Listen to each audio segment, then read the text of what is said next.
bisa menjadi sebuah pengetahuan yang memberikan kompetensi dasar bagi Anda untuk bisa sebagai penunjang bahwa Anda menjadi sarjana akuntansi ya. Jadi nanti Anda diharapkan bisa menguasai akuntansi, bisa juga menguasai perpajakan. Ya. Nah, itu yang harus Anda perhatikan supaya nanti Anda benar-benar bisa menjadi sebuah lulusan yang berkompeten di bidangnya.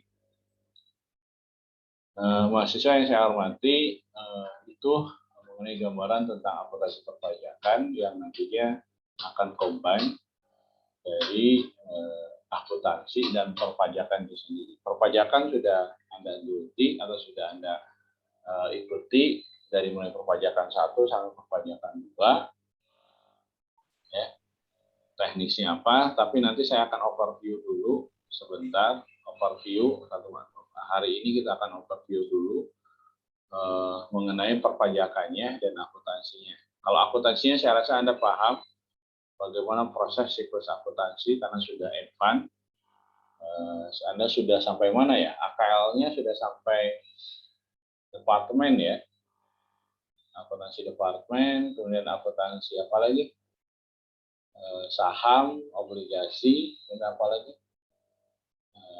Nanti udah sangat di atas ya. Jadi sebagai tidak lagi dasar. Nah, sekarang dikombinkan dengan perpajakan. Lalu bagaimana implikasinya terhadap pelaporan akuntansi dan pelaporan pajak?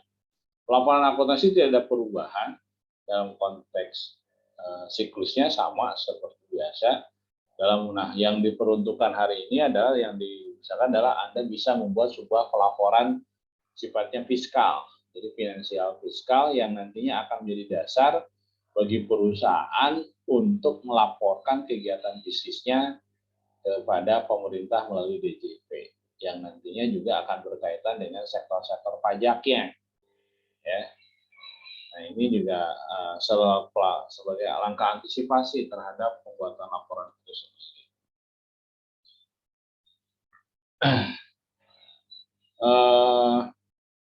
Oke, saya gambarkan dulu langsung mengenai RVS-nya.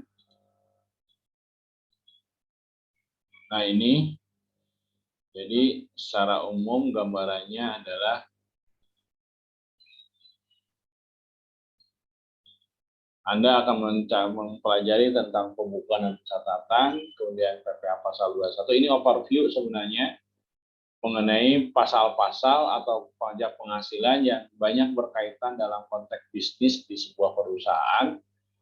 Pasal 21, 26, 23, 26, pasal 24, 25, termasuk juga pasal 22. Kemudian nanti dengan jurnal penutup PPh, kredit pajak, kemudian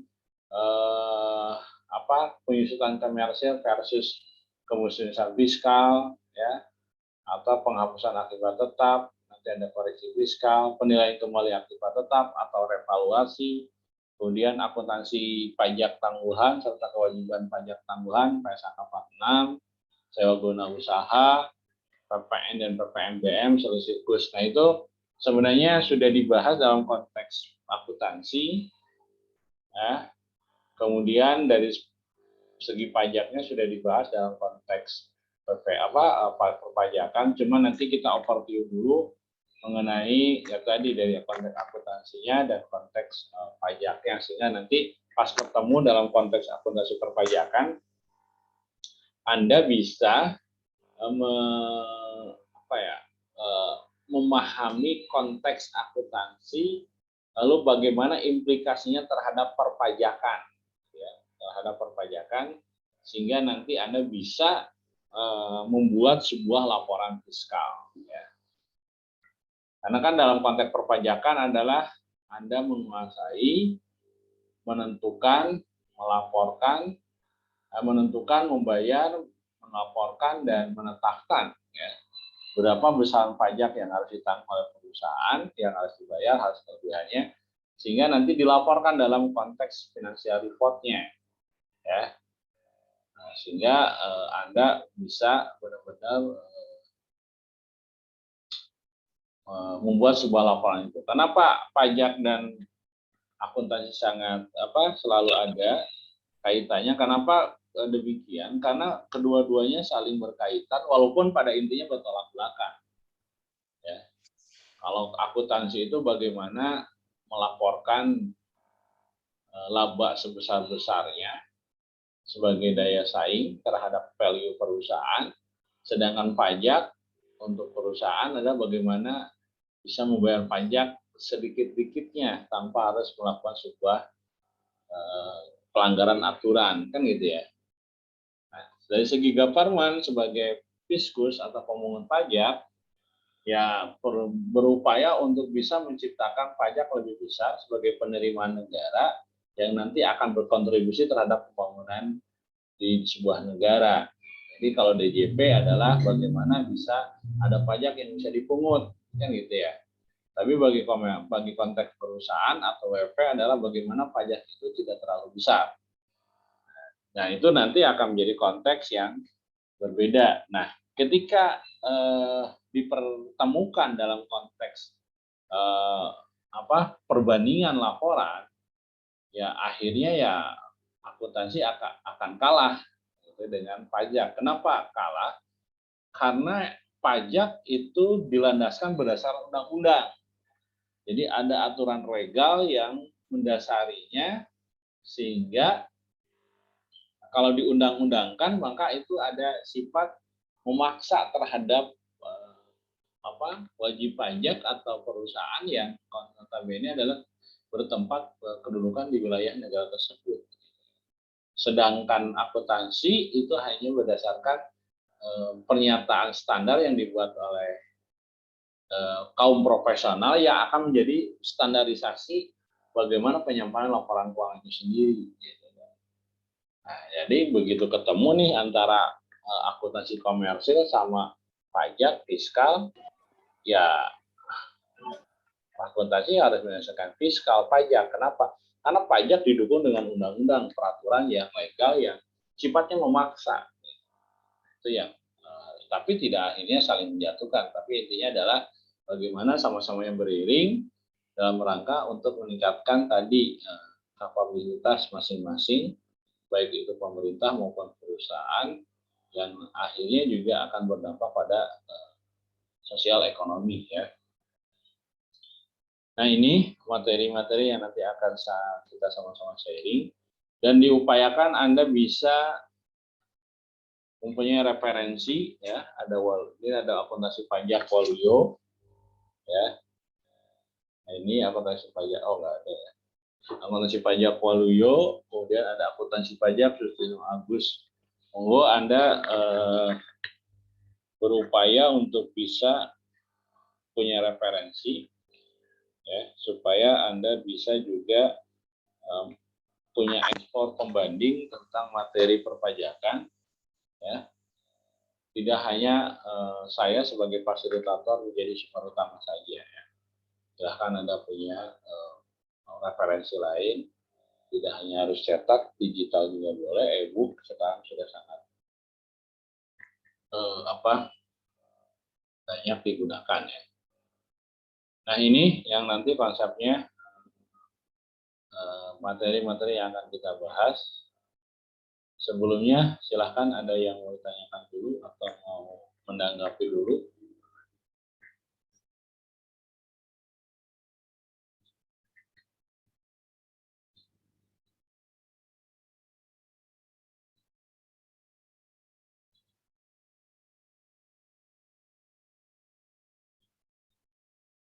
Silahkan ada yang mau ditanggapi atau tidak ada. Ini masih ya belum on kamera, sama yang lain kenapa tanya?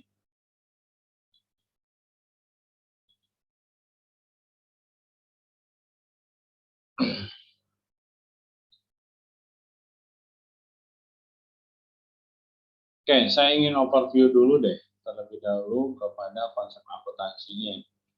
Kalau akuntansi yang sudah Anda pelajari atau Anda ampu dari beberapa dosen, sudah sampai mana saja? Akuntansi keuangannya, akuntansi biayanya, kemudian sudah sampai audit juga ya.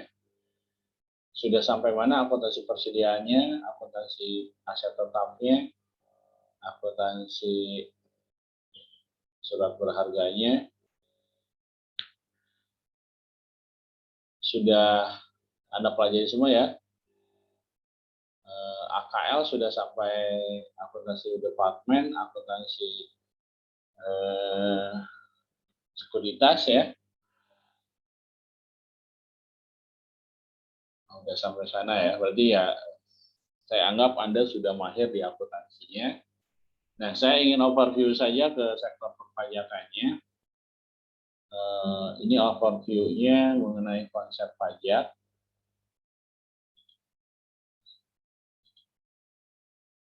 Nah, ini kenapa ke konsep pajak penghasilan dulu? Karena emang nanti sebagian besar akuntansi pajak ini akan berhubungan dengan pajak penghasilan, walaupun juga nanti ada juga pajak pertambahan nilai, pajak bumi dan bangunan, kemudian BPHTB ya, dan konsep yang lainnya. Tetapi sebagian besar konsep pajak penghasilan ini sebagian besar adalah yang mencakup dalam akuntansi perpajakan.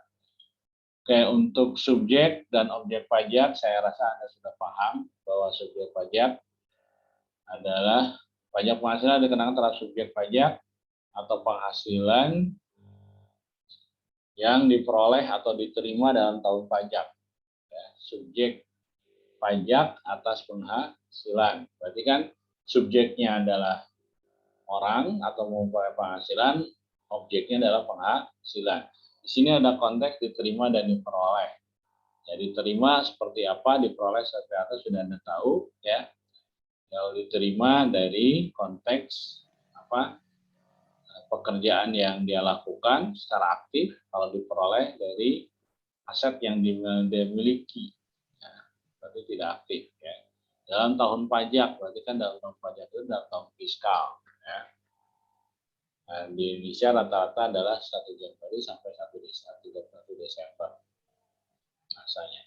PPh dapat dikenakan sebagian tahun pajak di PPh itu mulai bagian tahun pajak. Jadi ya tadi PPh bisa dikenakan atas bagian tahun pajak, berarti tidak hanya 1 tahun ya.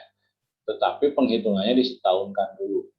Tahun pajak ada tahun tapim, jika tahun buku yang tidak sama dapat menggunakan tahun buku asalkan berdurasi 12 bulan. Artinya bahwa kalau perusahaan menggunakan tahun bukunya mulai Juni, misalkan sampai Juli lagi gitu kan, ya menyesuaikan saja. Ya, karena untuk pelaporan pajak biasanya di akhir tahun. Ya, di 31 Desember, di masa pelaporannya adalah 4 bulan untuk WP badan dari tahun berikutnya, Januari, Februari, Maret, April. Sedangkan untuk WPOP, wajib pajak orang pribadi, ada 3 bulan tahun berikutnya, yaitu Januari, Februari sampai dengan Maret batas pelaporannya. Ya. Berikutnya adalah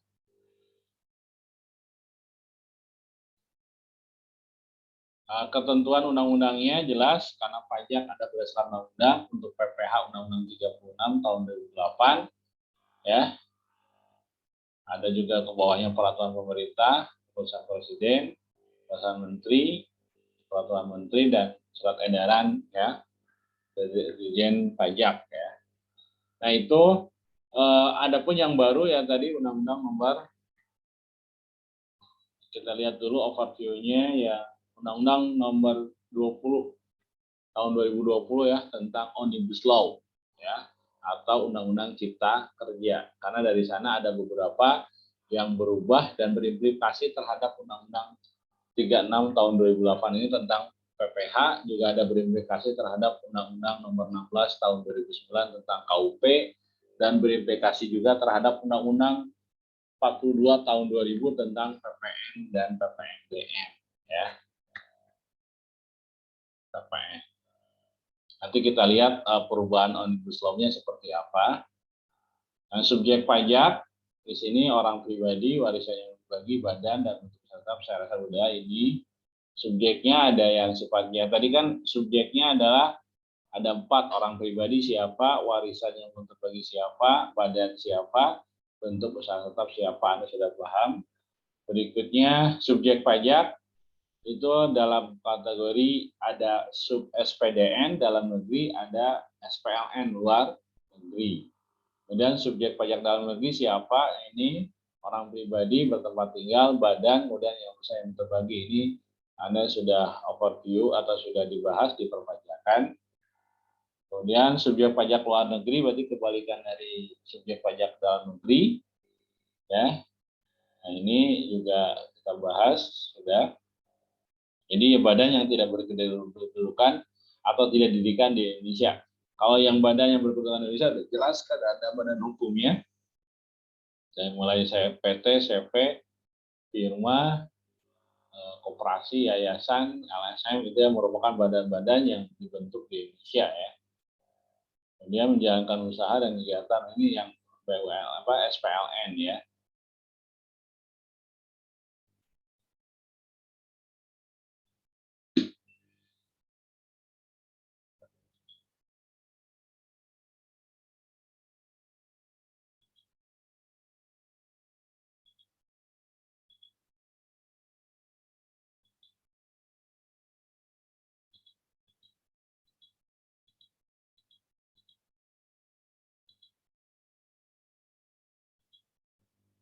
Oke. Ada screen share-nya ada di Anda semua? Ada, Pak. Ada, Pak. Ada, Pak. Oke, ini bentuk usaha tetap, berarti kan bentuk usaha tetap badan yang tidak didirikan di Indonesia ya. Ini kayak misalkan Chevron, Selhelic, apalagi ya, asuransi kayak AXA gitu kan, ya, Prudensial. Jadi intinya ada perusahaan-perusahaan yang memperoleh penghasilan di Indonesia, tetapi merupakan perusahaan yang tidak didirikan di Indonesia kayak WhatsApp, Google, TikTok gitu ya. Itu adalah Samsung gitu ya. Semua adalah perusahaan yang tidak didirikan di Indonesia. Nah, ini bentuk usaha tetap, ada yang tempat kedudukan manajemen, cabang perusahaan, kantor perwakilan, proyek konstruksi. Nah, kayak proyek konstruksi, kayak misalnya pembangunan jalan, kayak oleh Cina, Jepang, Korea, itu kan perusahaan luar ya, tapi dia punya proyek-proyek di Indonesia, itu juga sama sebagai BUT ya. Nah, ini ilustrasinya, saya sudah pernah dulu, Andi, Palembang, tinggal bekerja di kota kelahiran, maka di SPDN, Amir, Makassar, sejak setelah pindah ke New York. Ya, walaupun dia orang Indonesia, tapi pindah ke New York, maka sudah lagi di subjek pajak dalam negeri. Ya. Kemudian Ari, Medan, berada di Indonesia hanya 2 Februari sampai 11 November. Dia lebih dari 183 hari ya, tetap di SPDN. Alfi, Bandung, bekerja 1 bulan dan berencana menetap. Ya, di SPDN. Ajeng, Washington, pemilik saham perusahaan-perusahaan yang beroperasi di Indonesia. Jadi SPDN, walaupun dia kedudukan di Washington, tapi dia perusahaannya ada salah satu sahamnya ada di Indonesia perusahaannya, maka di SPLN. Kalau untuk WP Badan di sini PT Indonesia di Jakarta didirikan di Indonesia ya SPDN ya, tapi BUT karena apa didirikan oleh WNA ya. PT Buana Medan merupakan Indonesia namun di seluruh penghasilnya bersumber dari investasi luar negeri. Jadi PT perusahaan yang didirikan di Indonesia tetapi dia semuanya adalah penghasilannya dari Indonesia, dari luar negeri, maka dia SPDN ya. SPDN Badan, PT Kiara Lombok, didirikan Indonesia namun berencana untuk pindah kedudukannya pada luar negeri, kayak SPDN Badan, Jig and Company di Berlin, tapi punya investasi saham di Indonesia, maka di SPLN, Haas and Company, itu juga sama di London, kemudian berkedudukan di luar negeri, tetapi punya showroom. Ini kan Haas and Company itu adalah perusahaan-perusahaan yang menjual barang-barang mobil-mobil mewah ya, SPLN berarti ya. Nah, ini tempat kedudukan saya rasa tidak subjek.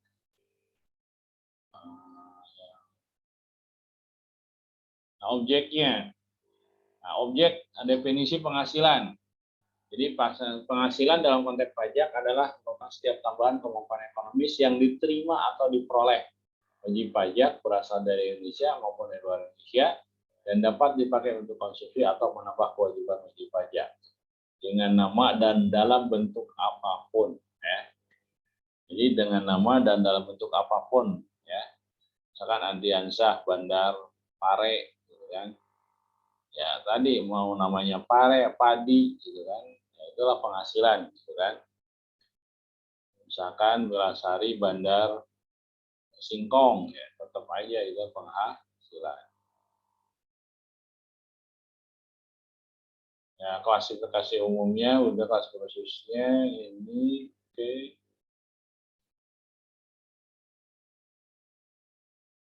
Nah, ini objek pajak ya. Penggantian imbalan ya gaji, bonus, komisaris, tunjangan, honorarium, gratifikasi, uang pensiun.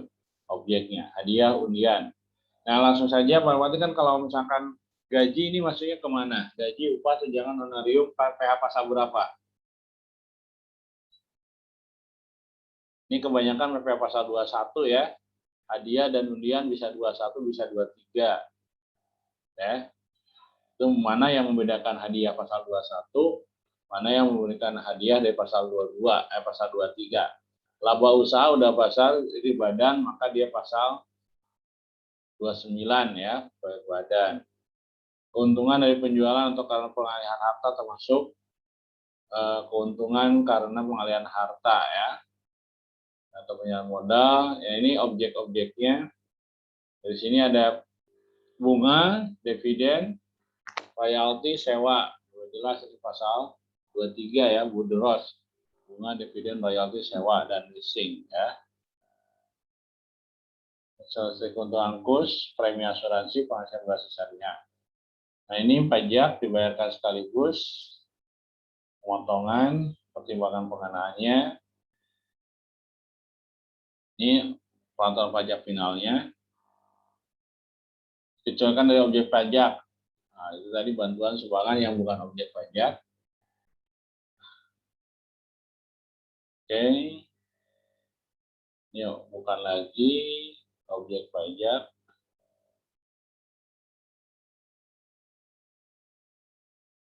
Nah, ini ilustrasi ya.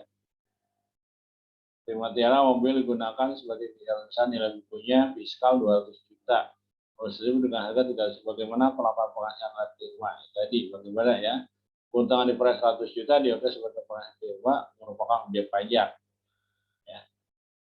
Ini untuk BUT, badan bentuk usaha tetap. Nah, ilustrasinya.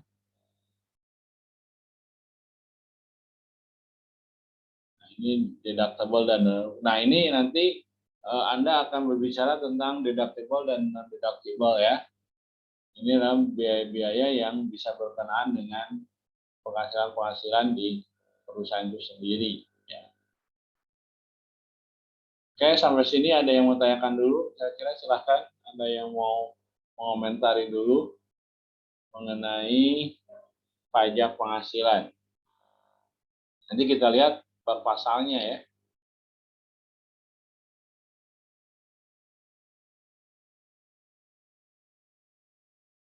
Oke, silakan, ada yang mau tanyakan dulu nggak?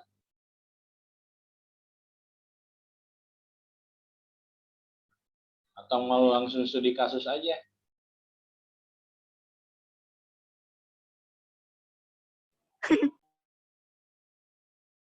Oke, silakan. Ada yang mau tanyakan dulu nggak? Masih pada belum move on ya? Masih libur. Ini ada yang di luar hati-hati. Tadi saya lihat yang pakai kendaraan, kuliah sama kendaraan nanti konsennya berbeda ya, hati-hati ya. Diharapkan sih di rumah ya, tapi ya nggak tahu ada keperluan kali ya. Oke, silakan, ada yang mau, atau gini lah, sekarang saya pengen nanya pada Anda, apa sih yang Anda belum pahami di konteks pajaknya dulu deh. Silakan, ada yang mau ditanyakan nggak konteks pajak penghasilan?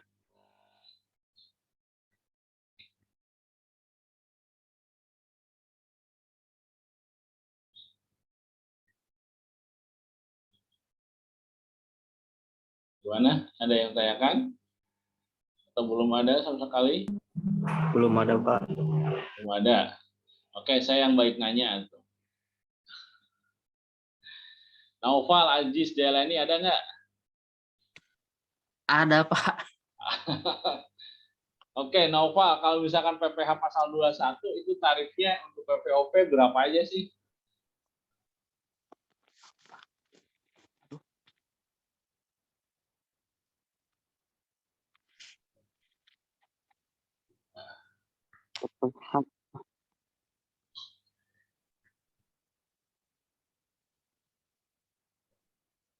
Ih, nu mana, Pak? Mana ya, belum tahu. Catatannya yang mana juga saya belum tahu. Oke, ada 2.000. Jihan, ada yang tahu Jihan, Pak Rezma Variana, tahu nggak?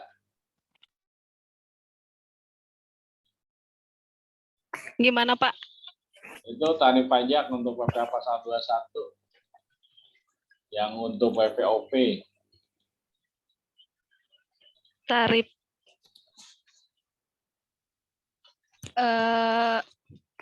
berapa?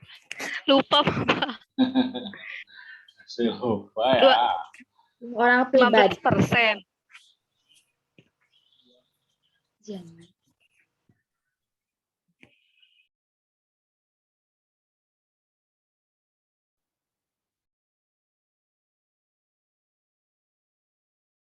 Gimana? Ada yang tahu nggak? Yang lain ada yang tahu nggak? WPOP orang pribadi. Iya. Enggak? Ya. Siapa? Jihan? 15%, Pak. 15%. Hanya satu kan?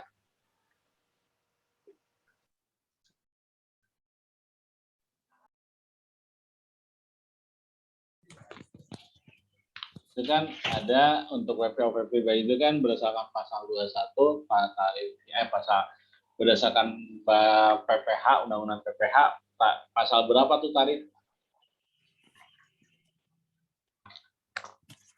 Pasal 17 kan? Ayat 1 mengenai tarif PPh ya.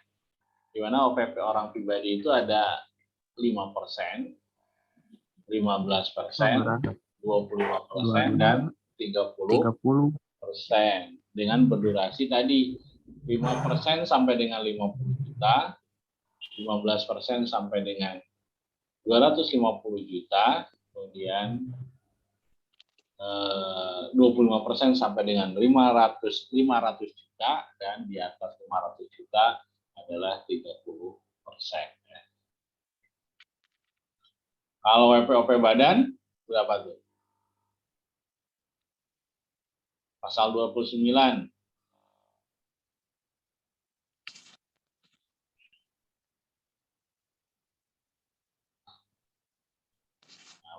Pasal 29 itu adalah untuk PP badan tarifnya adalah 25%. Ya.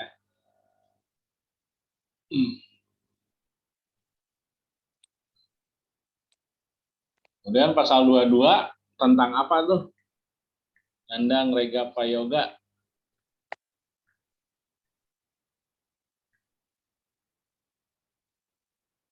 Tentang apa, Nandang? Pasal 22.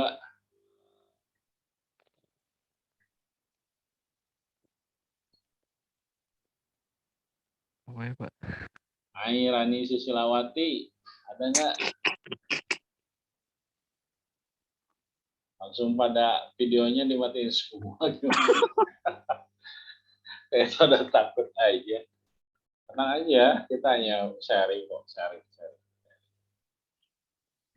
Jelek Bapak jaringannya, Pak. Oh, jaringannya. Ya mudah-mudahan hanya jaringannya aja yang jelek ya. Bohong. Mulyana, tahu nggak pasal 22 tentang apa, Wah? Nah, ini gamer kayaknya nih. Apa ya? Tahu, Pak. Pasal 22 itu kan tentang ekspor impor dan industri tertentu ya. Ekspor impor dan industri tertentu kayak kertas, tepung, BBM ya. Itu yang disebut dengan industri tertentu ya. Pasal 23 Sylvia. Ini Ali yang pemagangan ya? Iya Pak, tadi independen. Oh, studi independen ya. Itu teknisnya gimana? Udah. Iya Pak, jadi ada kelas dari hari Senin sampai Jumat. Oh. Terus sekarang bisa masuk ke ini nggak masalah. Iya tadi sampai 2 Zoom dulu Pak. Untungnya pas kelas Bapak udah sampai ke sesi akhir kelas itunya, studi independennya. Oh gitu ya. Oke. Yang lainnya juga sama? Ada. Jadi kalau untuk di kampus saya ikut yang ininya aja Pak, yang konsentrasi. Oh gitu ya. Konsentrasi aja. Yang lain tidak ikut ya. Oke. Kalau yang lain ada yang ikut, ada yang enggak ya. Kayak wilayah Rena gimana wilayah Rena? Wilarena yang saya tahu sama Pak, soalnya tempat studi independennya juga sama. Tapi dia nggak ikut konsentrasi pajak ya? Enggak, dia ke audit Pak. Oke.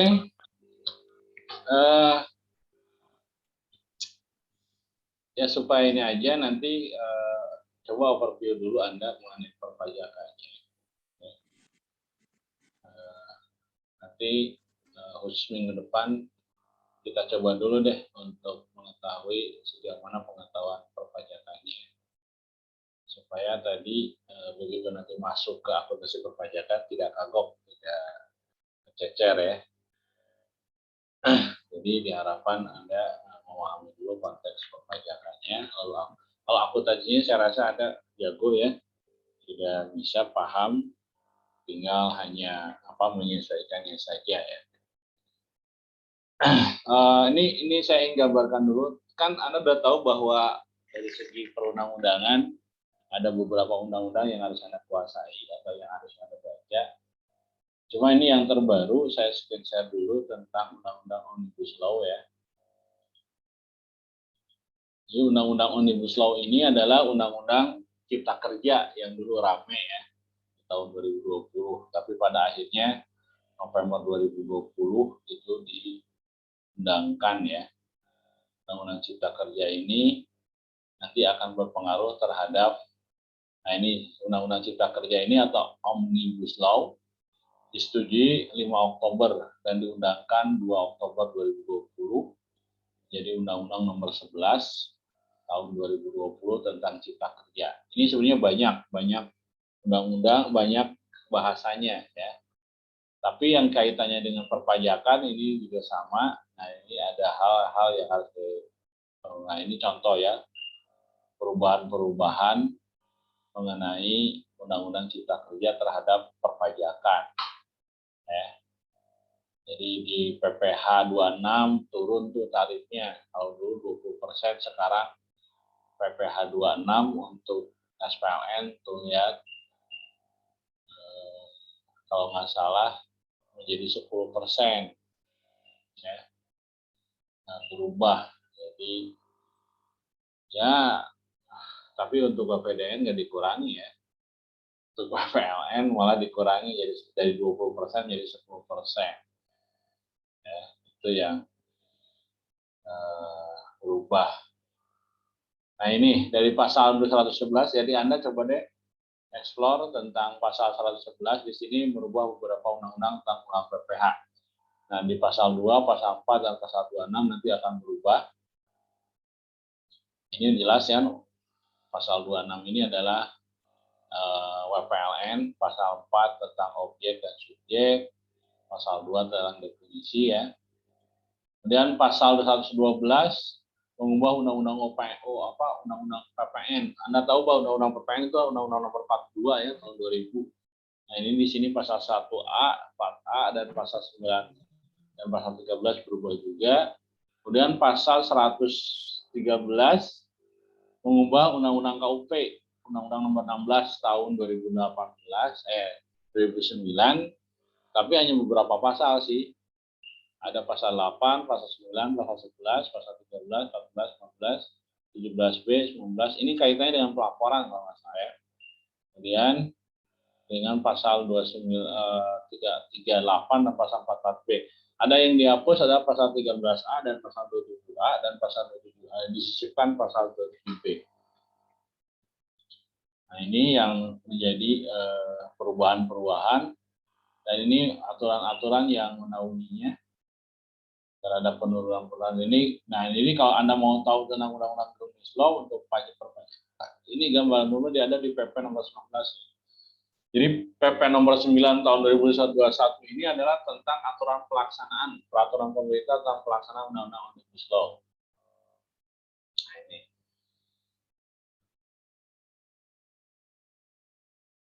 Nah, ini salah satu contoh perubahan-perubahan tarifnya. Wah, nah ini pasal 2, Anda lihat nih. Yang tadinya 20%, bisa kurang dari 20%, bahkan bisa sampai 10% dapat diturunkan katanya untuk SPLN ya, untuk PLN, wajib pajak luar negeri. Nah, ini besarannya lihat 10%, tergantung P3B-nya. P3B itu apa? Peraturan pengindaran pajak berganda ya, atau tax treaty. Yang masing-masing Indonesia kalau nggak salah punya tax treaty-nya dengan berbagai negara, tergantung dari konsep bilateralnya ya, perjanjian bilateralnya.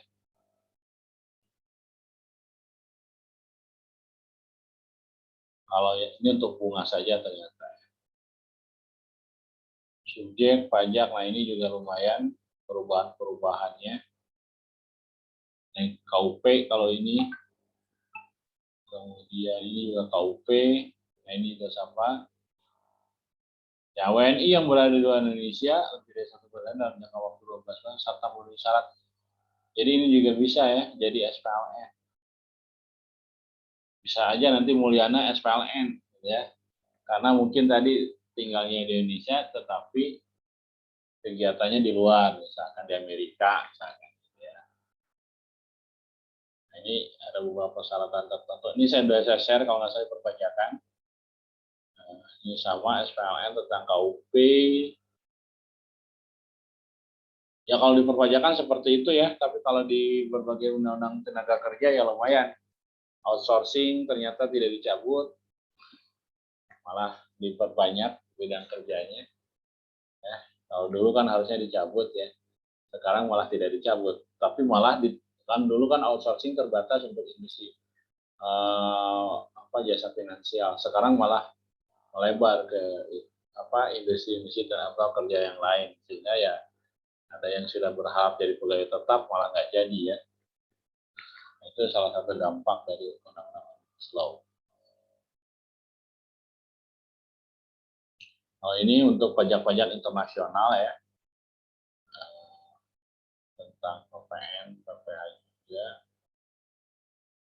Ya, ini nanti harus dipelajari lebih lanjut lagi. Yang penting bagi Anda adalah konsep perpajakan itu sendiri yang harus Anda kuasai, sehingga nanti Anda bisa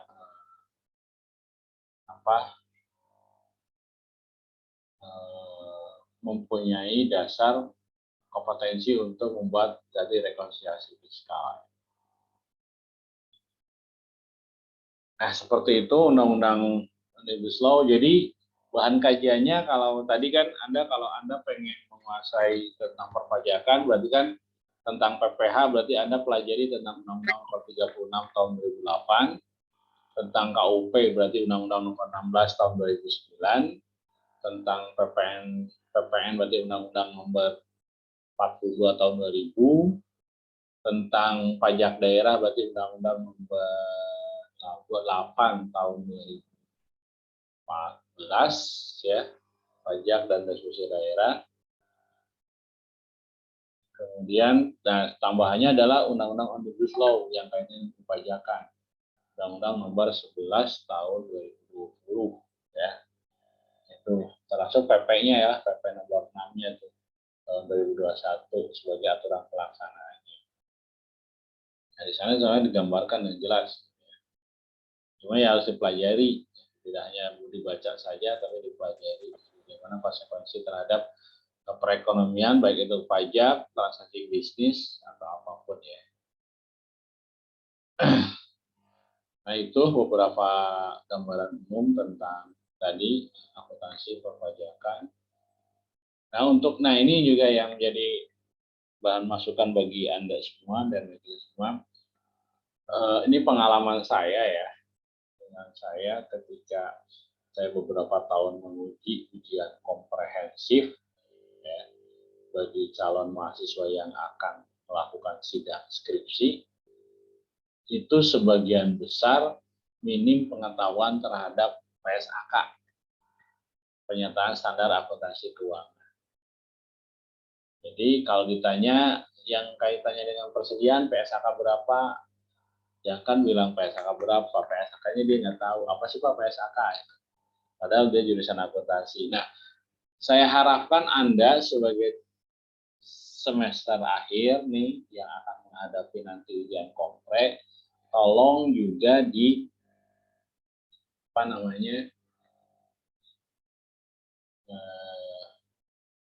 ujian komprenya PSAK-nya di pengetahuan PSAK-nya ditambah gitu ya. Jadi PSAK berapa nih, ini tentang apa nih, tentang apa, tolong dipelajari itu. Karena itu akan menunjang kompetensi Anda ya. Termasuk juga kemampuan dalam menggunakan IT untuk aplikasi akuntansi ya. Kita coba nanti juga dalam akuntansi perpajakan dengan IT kalau saya punyanya sih Mayom ya, coba kita pakai Mayom seperti apa Anda bisa melakukan sebuah pendalaman terhadap proses akuntansi melalui IT. Nah itu ya, tolong PSAK-nya dipelajari, kan nanti Anda akan ujian kompre ya. Bahkan ada yang sama sekali nggak tahu tentang akuntansi. Ya. Apalagi kalau saya berbicara cost accounting. Anda sudah belajar kan cost accounting? Akuntansi biaya.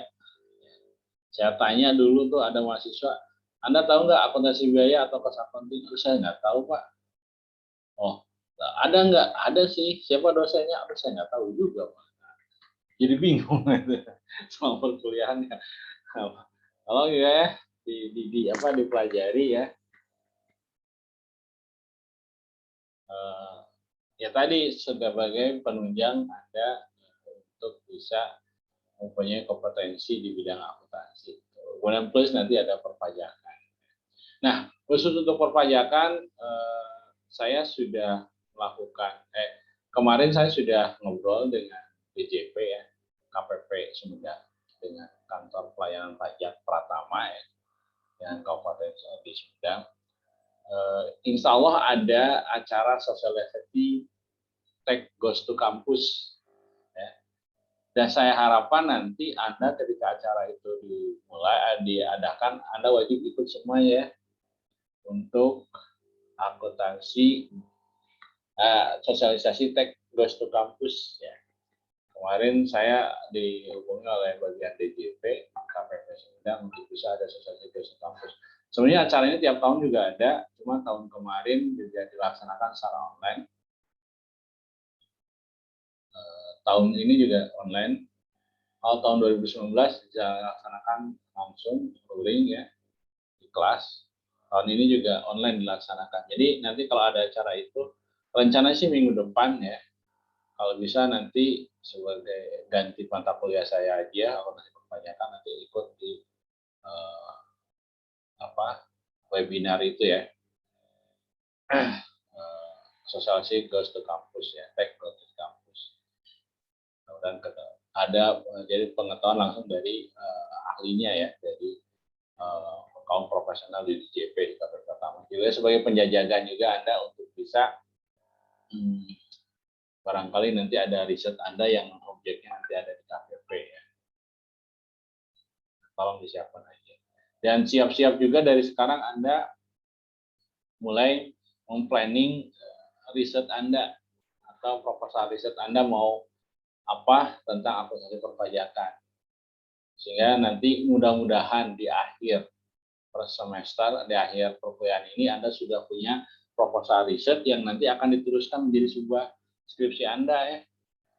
Karena nanti setelah ini kan Anda langsung nanti di akhir biasanya di bulan Desember, November Desember biasanya Anda mengajukan ini kan, mengajukan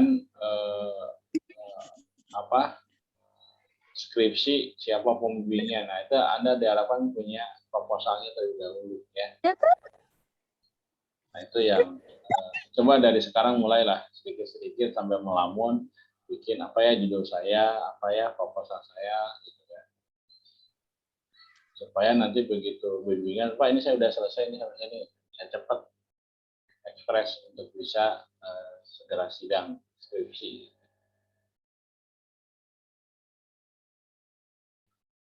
Nah itu ada yang mau tanyakan, monggo.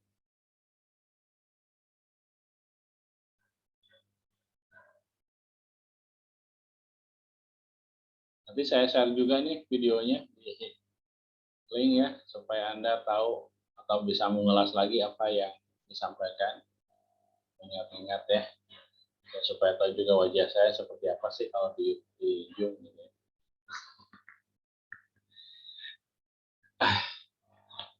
Masih pertemuan awal masih belum semangat gitu ya.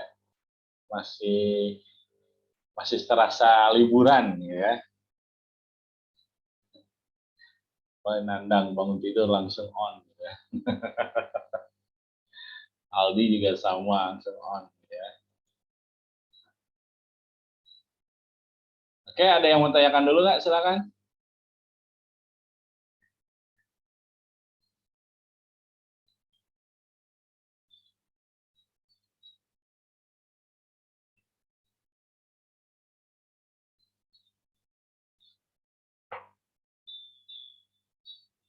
Kalau tidak ada ya saya tutup saja untuk pertemuan hari ini. Terima kasih atas perhatiannya. Mudah-mudahan ilmunya bermanfaat dan mohon maaf atas kekurangan dari saya. Tapi sebagai buktinya saya selfie dulu ya. Coba videonya dibuka. Nanti saya share juga di grup di WG. Ini Aji nggak buka-buka dari tadi. Kenapa Aji? Oke, untuk screen yang pertama 1, 2, 3. Bentar, saya ini dulu ke WG-nya.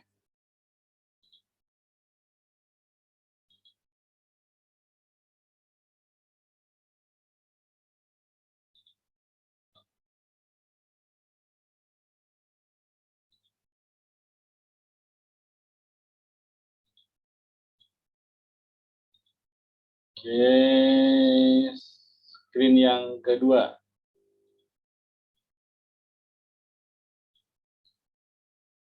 Oke. 1, 2, 3.